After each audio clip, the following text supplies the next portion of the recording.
Hello, welcome back to my Elton John channel. I'm reviewing all of Elton John's studio albums. Now, imagine buying Goodbye Yellow Brick Road in 1973, this seminal classic from Elton John. Beautifully packaged, fantastic music. You're anxious to buy Elton's next album, and it turns out to be this one, Caribou. What is your reaction when you open that album and you put on the vinyl? Well, let me tell you a little story about this album because I was in a similar situation. I went to the record shop, and in the record shop they used to keep the records in a box of vinyl, and you'd take up your empty sleeve, to the counter, and usually they'd give you a brand new one. Well, I did that, but on this occasion it turned out to be the only one in the record shop, so they instead gave me this battered copy of the album, and I was too shy to say to them, I'm just not going to accept that because it's too battered. So I ended up with a really inferior copy, and this perhaps set me in a rather negative frame of mind for the album. Anyway, let's dig a bit deeper. Well, Caribou was Elton's 8th studio album. As I said, it followed Goodbye Yellow Brick Road and it preceded Captain Fantastic. So two legendary albums, and this is sandwiched between them. And does it live up to expectations? Well, we're going to find out.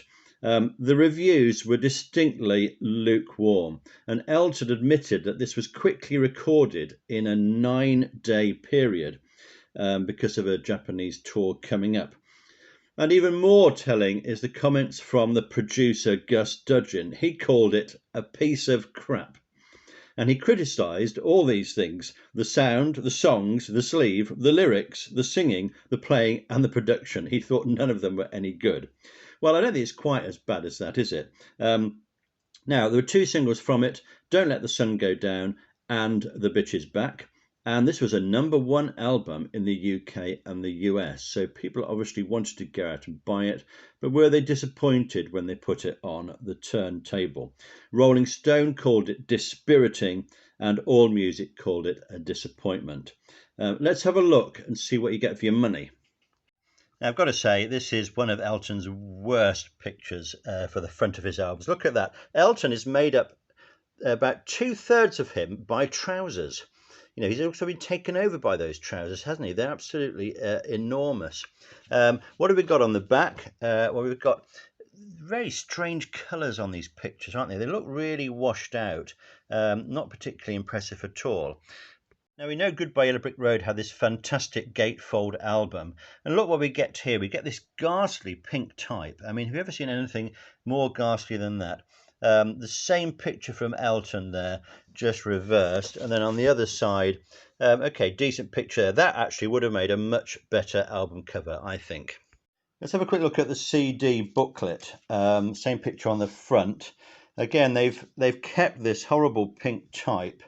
There's the picture there. We get a few more of the portraits. Slightly better quality actually on this booklet, and then some notes at the back. There are 4 bonus tracks on this, but unfortunately we don't get the lyrics from them, which is always a bit of a disappointment. And then there's that picture again, so a bit of a disappointment. Now, as usual, I'll be grading each track out of 10, and then I'll be giving an average per track for the whole album. We'll compare it with all the other albums that I've reviewed so far. I will give marks to the 4 bonus tracks, but I won't be including them in the actual total. So it's just the original vinyl contents, which will go towards the total for the album. So let's see how it starts. The first track is The Bitch Is Back. Now, what can we say about this track? Where does it come from? Well, the story is that Bernie's wife, Maxine, was a little bit fed up with some of Elton's alleged tantrums, and she said on one occasion, "Oh, the bitch is back," in reference to one of Elton's moods. So Bernie obviously liked this line, and he turned it into this fantastic song about someone being very sensitive and whining about things. I don't like those, my God, what's that? Elton was in on the joke apparently, and he understood that he was a bitch and was kind of poking fun at himself when he performed it. So they all got along quite well with this and enjoyed the in-joke here. Now, there's a really raspy vocal on this rock song, and it's tremendously effective, I think. If you've seen the Rocket Man film, there's a great sequence at the beginning of the film in which they dance to this song, and it really gets the film going and supercharged. There's a great band sound and backing vocals. The Tower of Power brass, which is a little bit over the top on some of the tracks on this album, actually are quite effective on this one. The harmonies are confident. There's a little bit of a brass break in this, which is slightly reminiscent of the old Benny Hill TV show theme in the UK. I don't know whether you have that in the US or not, but a little bit of that there. But this is a staple in Elton's live repertoire. I would compare it with other tracks around the time of things like Elderberry Wine or Crocodile Rock. That sort of feel to it. So it's a really fine opener here. And as you know, here's my grading system, marking system for Elton's tracks. So stick to this, and I'm going to rank The Bitches Back as an excellent track. One of his finest rock numbers, 8 out of 10. Let's move on. Now, apparently Bernie woke up on a winter's morning with Maxine, and it was really cold outside. There's toast and honey, and there's breakfast in bed on a tray. Oh, it's 10 below zero, and we're about to abandon our plans for the day. Those are the lyrics from track number 2, which is Pinky, possibly a follow-up to Mellow, which we've heard before, or have we? Yes, of course we have. There's a cosy feeling to this song about waking up on a winter's morning. Imagine the snow outside. The piano, of course, is sounding really good at this time, and there's a piano intro, which is a pleasant introduction to this. Kind of a Captain Fantastic feel to this song, and it probably would have fitted in pretty well on that album as well. There's a lovely verse. The chorus is okay. It's not a classic song. It's a little bit difficult to recall it once you've heard it. But I'm going to put it in this sort of region. So I'm going to call this one a fairly good song and give it 5 out of 10. Now, track number 3 is all about Grimsby. Now, if you're watching this video from outside England, let me tell you, this is a town in the north of England. Perhaps popular with the people who live there, but some of the people might perhaps not regard it as one of the most beautiful in England. I don't know, I've never been, so it's not fair for me to judge. But it comes over as a kind of a sarcastic anthem to the British town. But I just wonder if Bernie actually intended that. I thought I heard the trawler boats returning on the tide. There is actually some affection in here for the place. It's actually not a bad lyric, and to me, it deserved a better musical setting. It could have been quite a moving ballad, this. Instead, we get a fairly nasty intro on the guitars. It's a catchy song, but it's unattractive. And the refrain, it just grates a bit. So for me, this was a disappointment when it could have been slightly better. So I'm afraid I'm going to say this one was disappointing and give it 2 marks out of 10. Track number 4 is Dixie Lily, a country and western style track. It's about the Louisiana riverboat on its way down the Mississippi. The liner notes call this an impressive country flavoured song. It's jolly, it's upbeat, we've got steamboat sounds in the background. It's got a kind of Goodbye Yellow Brick Road album sort of feel, and could maybe have fitted into that one if there was room. Paddles hitting home in the noonday sun. My question with this is, does this song really entertain us? It passes the time, but does it do so in a particularly pleasant or memorable? Does it mean anything? I find the horns a bit out of place on this. It's okay. It's nothing special. I'm going to call this an average track and give it 4 out of 10. Now, apparently Elton and Bernie were fed up with people reading too much into their lyrics and finding offensive things which they didn't actually intend to be there. So they came up with this idea of making a song in a made-up language. Now, I'm sure we've all done this as children, made up language and had secret languages between people. But does this have any place on an album by a major musical star? There's Elton playing around with kind of an operatic voice on this, and Bernie using this made-up language to strike back at his critics. And apparently Elton John said to Bernie, "Go write any old meaningless rubbish," and he did. So we have it from the horse's mouth. This is meaningless rubbish, and I'm afraid those are words to describe the whole track. There is absolutely nothing in here that we can commend. Indeed, the only thing we can ask about this is why did it get through the production process and onto the vinyl? Maybe this could have made an obscure B-side somewhere. But, you know, this is a classy album. Following up Goodbye Yellow Brick Road, why is this track here? There's a horrible, cheesy synthesizer on this as well. Frankly, this was a ridiculous choice to put on the album, and I'm sure everybody involved regrets this involvement of this track, which, of course, has sunk without trace ever since. Let's look at my scoring system here. Obviously, a lot of tracks are going to be in the middle here. One or two creep right up towards the top, and down there I've got terrible for 1. But to be honest, I can't even give it the 1 mark. It just doesn't deserve any marks at all. So this one scores 0 out of 10. Now, the first side of vinyl concludes with You're So Static. Now, this was supposed to be a send-up of trendy American ladies, according to Elton. Some people have criticised its involvement. This book by Elizabeth Rosenthal, which I use quite a lot, and is really good actually. She says the track shouldn't be on the album at all because of its content. It's about a sex worker who wanted a watch instead of payment with cash. It's kind of got a dramatic opening, a bit of a Spanish feel to it. Elton's using kind of the bitches back type of voice on that. The refrain is actually fairly catchy, although the brass is far too heavy for me on this one. They needed fading well into the background on this. The guitars remind me of All the Young Girls Love Alice, a much, much better track, of course, and a really classy track that, which Elton uses a lot in live performances. There's a good piano break on it, which reminds me of Just Like Belgium, which of course was in the future on the Fox album. That's one of my favourite tracks. This is okay. I'm going to say You're So Static is an average track and give it 4 out of 10. I know some people really like this one and included it in their fantasy set list, but I think it's okay. So that concludes side 1 of vinyl. 6 tracks there, a total of 23 marks. That is pretty low. So imagine putting on that side of vinyl after having listened to Goodbye Yellow Brick Road. Obviously, The Bitch Is Back is a good song. A couple of other reasonable ones, and a couple of bad tracks on there, I'm afraid. So, you know, should this album have been rushed out the way it was, or did it need more time? I feel it needed more time. Anyway, let's go on to side 2.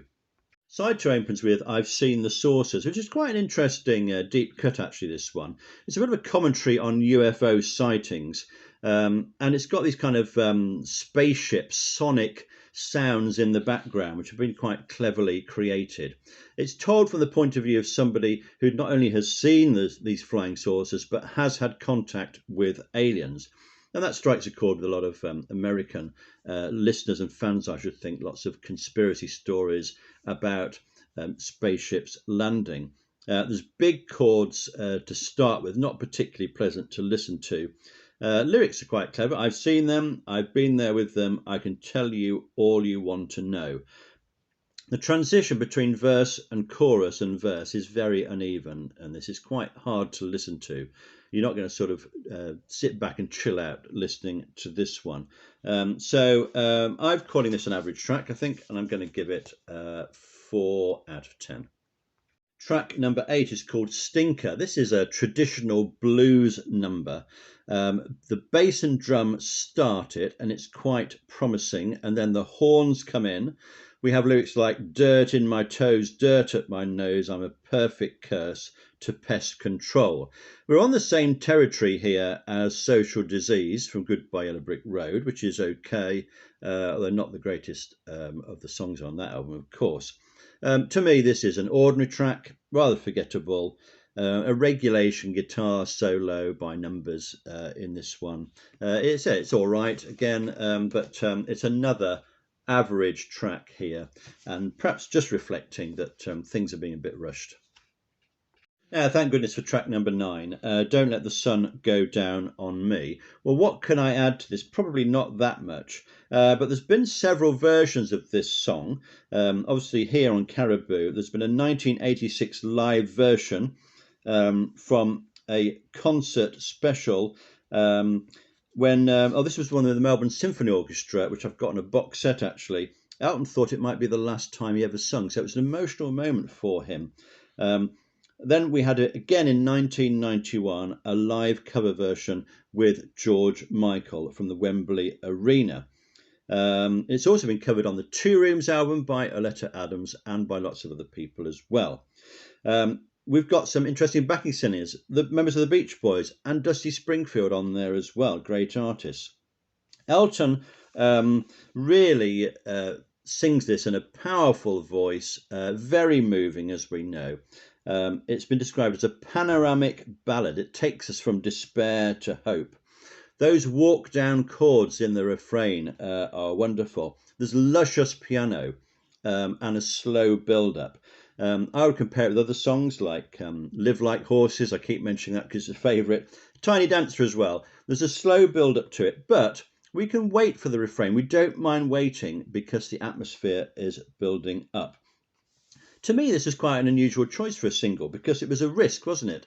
Can you imagine this being played on the radio? Would people really sit through that long a verse before they got to the chorus? Well, obviously they did, and they were pleased when they got there. The lyrics as well are really clever. Although I search myself, it's always someone else I see. You've got to think about that for quite a long time. We tend to take that for granted now, that lyric, don't we?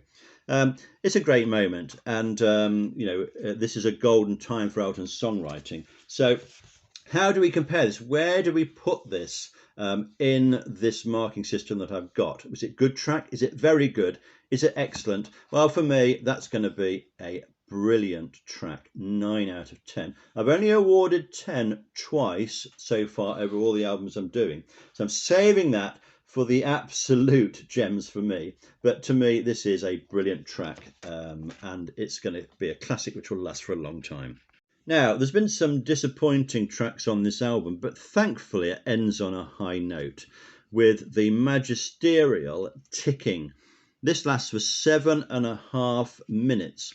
It's clearly a popular song with fans because several people put it in their fantasy set lists they sent through to me. It's a fictional story about an American serial killer who kills 14 people in a bar in New York.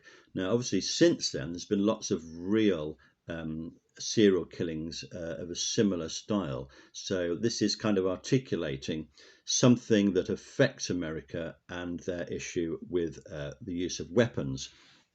Anyway, this is a fictional story. It's a made-up story, but of course it could be real.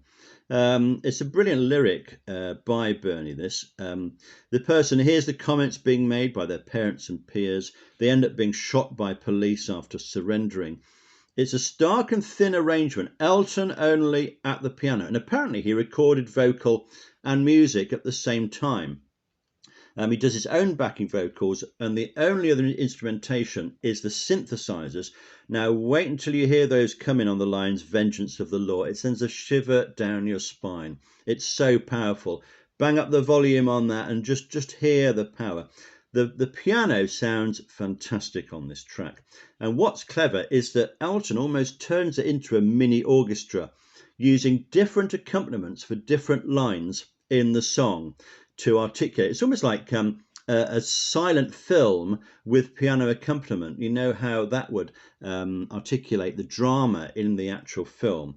Anyway, Elton's voice sounds great on it. It's a wonderful story song. It's theatrical, it's orchestral, and it's a really strong end to the vinyl, and thank goodness for that. I'm going to give this one excellent, and I'm giving 8 out of 10. Okay, so you didn't get that much for your money on side 2. You only got 4 tracks. They actually total 25, which is a better score than the first side of 6 tracks, which totalled 23.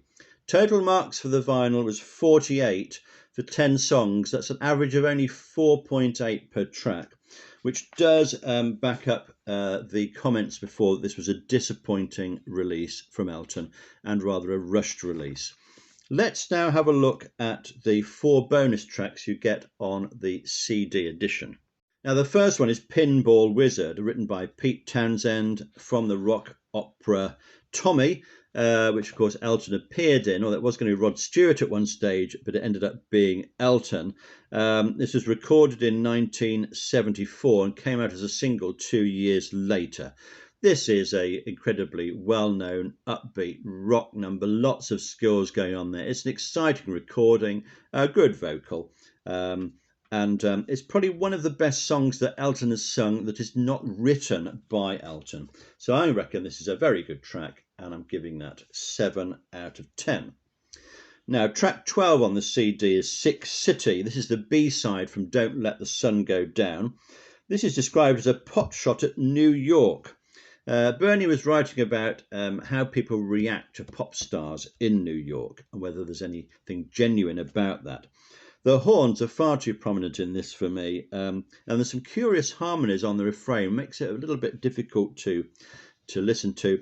It passes the time, it's all a bit overblown, very much a B-side for this one. So I'm going to rate this one as below average and 3 out of 10. Track number 13 is called Cold Highway, which was the B-side of The Bitch Is Back, and it's very much a B-side, this one. Bernie says this was about a friend who died in a car crash, and the whole thing has got a bit of a metaphor about life in it. There's a piano intro, then there's a dramatic switch to the refrain, and there's an awful lot going on in the mix. You know, somebody needed to just rein back a little bit on the production on this. There's a nice bit of jazz organ in there. But does the melody, which is quite upbeat, match the mood of the lyrics? I would say not. It's too complicated and it's a bit overblown. So this one, again, I'm afraid is going to be below average, 3 out of 10. Now, the final track is probably very well known. Step Into Christmas, recorded in December 1973. It was a bit of a slow burn, this one, in the sense that it didn't really become that much of a successful, well-known song until maybe it was included on one of those compilation Christmas albums. Bernie said this was one a bit like a Phil Spector album song, and it has got that sort of feel. There's echo in there, there's harmonies, there's strong backing vocals, there's a pleasant guitar intro. The lyrics are simple, the melody is simple, but it all seems to work as a festive package. There's kind of a Beach Boys feel about it in a way. So this one I'm going to mark out with 6 out of 10. It is a good track. So I have now ranked 216 Elton John songs. Let's have a look what's at the top there. Still Skyline Pigeon and Goodbye Yellow Brick Road. Coming in, though, from this album, we do have The Bitch Is Back, and we do have Ticking, and we do have Don't Let the Sun Go Down on Me. That's a 9, of course, that one, whereas the other 2 got 8. So 3 entries, actually, from a fairly weak album for the very top of my rankings. Now let's have a look at the bottom, and we do have a new worst track out of the 215 or 16 so far. Solar Prestige à Gammon, this nonsense track. I'm afraid I wasn't able to give that any marks at all. So that's at the very bottom there. So now a look at the overall league table for the albums. Now, Goodbye Yellow Brick Road is still at number 1 with 6.94 per track. Is that ever going to be beaten?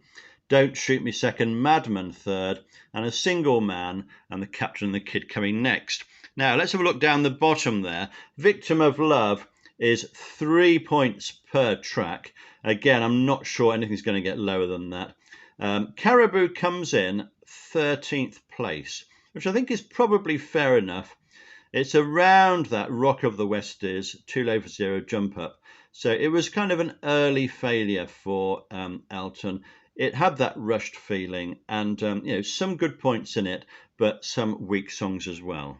Now, finally, this is my league table of my very favourite Elton John songs. So what I've done is I've ranked these within each category. So the 10s are ranked and the 9s are ranked. Let's look at the new entries then. We've got Don't Let the Sun Go Down on Me now coming in at number 12 in my chart. The other new entries down here, we've got Ticking, which comes in there at number 28 overall, and The Bitch Is Back coming in at number 40. I listened to Ticking again this afternoon, and I've got to say that is such a fantastic track.